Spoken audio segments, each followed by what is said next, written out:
इस तरह से ईश्वर अंतर्यामी है, ईश्वर का हर जगह निवास है, ईश्वर निराकार है, सब जगह पाया जाता है।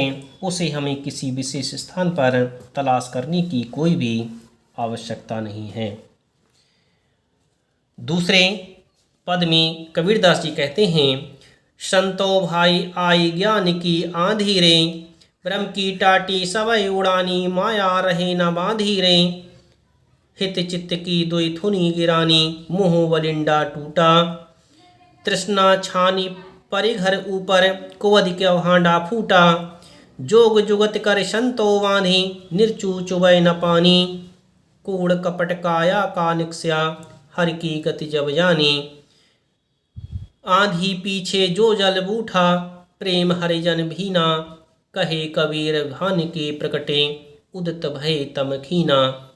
कबीरदास जी कहते हैं कि भान के उदित होने पर, भान कहते हैं सूर्य, सूर्य के प्रकट होने पर, सूर्य के उदित होने पर समस्त प्रकार का तम माने अंधकार समाप्त हो जाता है।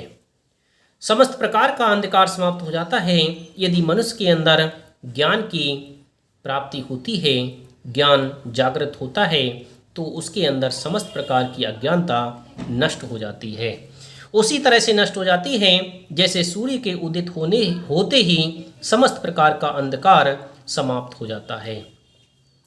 कबीरदास जी कहते हैं कि संतो भाई आई ज्ञान की आंधी रे, हे संतो अब ज्ञान की आंधी आ चुकी है।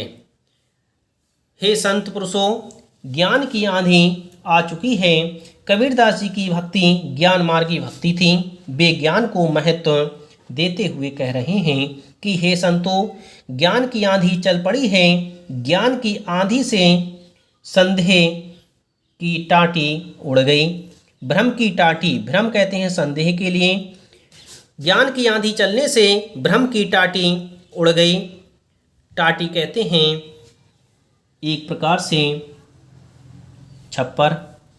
इस तरह से जो छप्पर होता है, जो घास फूस का बनाया जाता है, वह उड़ गया।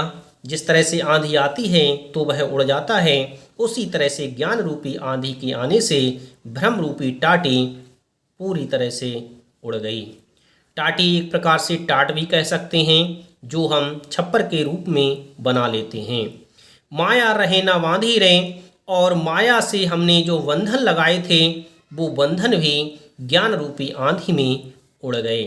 माया रहे ना बांधी रहे, ज्ञान की आंधी आने से माया रूपी बंधन भी टूट गया, माया रूपी बंधन भी समाप्त हो गया। हित चित्त की दोय थुनी गिरानी, जो हित चित्त कहते हैं स्वार्थ वृत्ति आदि की हमने जो थुनी लगाई थी, वह थुनी ज्ञान की आंधी आने से गिरानी माने गिर गई। वह थुनी एक प्रकार से स्तंभ होता है। जब हम छप्पर आदि लगाते हैं तो उसके नीचे थुनी लगा देते हैं, जिससे वह छप्पर रुका रहता है, और जब आंधी आती है तो वह थुनी भी आंधी में गिर जाती है।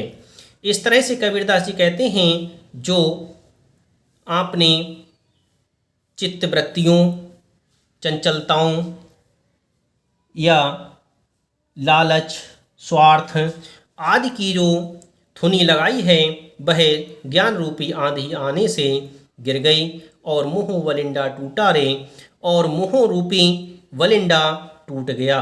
वलिंडा कहते हैं छप्पर की मजबूत बल्ली, जिस पर छप्पर टिका रहता है। आंधी आने से वह बल्ली भी टूट जाती है, और जब बल्ली टूटती है तो पूरा छप्पर ही गिर जाता है।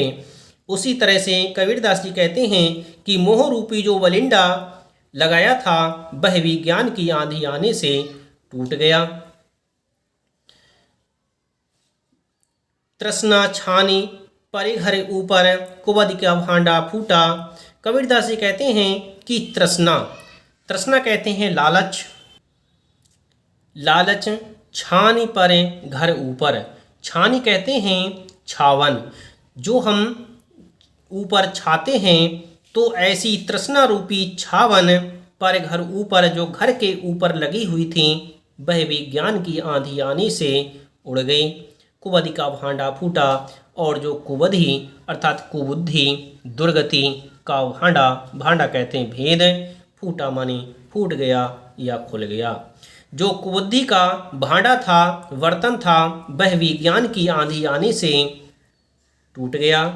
जोग जुगत कर संतो बांधी, निर्चू चुबय न पानी। जोग जुगत अर्थात विभिन्न प्रकार के प्रयत्न करने के बाद में इसमें कपट रूपी कूड़ा कबाड़ आदि सब विभिन्न प्रकार की युक्तियों से इसे इस तरह से बांधा था कि निर्चय चुबय न पानी रे, कि नीचे पानी ना चुए। जब हम छप्पर को बांधते हैं तो इस तरह से बांधते हैं जिससे पानी नीचे ना गिरे।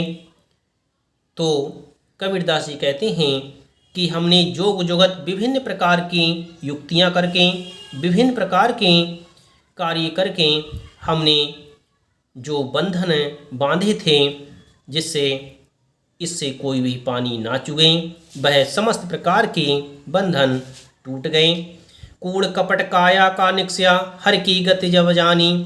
कबीरदास जी कहते हैं कि जब हमने हरि की गति जानी, हरि अर्थात ईश्वर की गति, ईश्वर की महिमा के लिए जब हमने जाना, तो कूड़ कपट, कूड़ कूड़ा, कपट छल कपट, कूड़ा छल कपट काया निक्सा, कूड़ा छल कपट धुल करके काया निक्सा, जो काया माने शरीर, निक्सा माने निकला, वह निस्वच्छ था, अर्थात पूरी तरह से उसमें प्रेम था।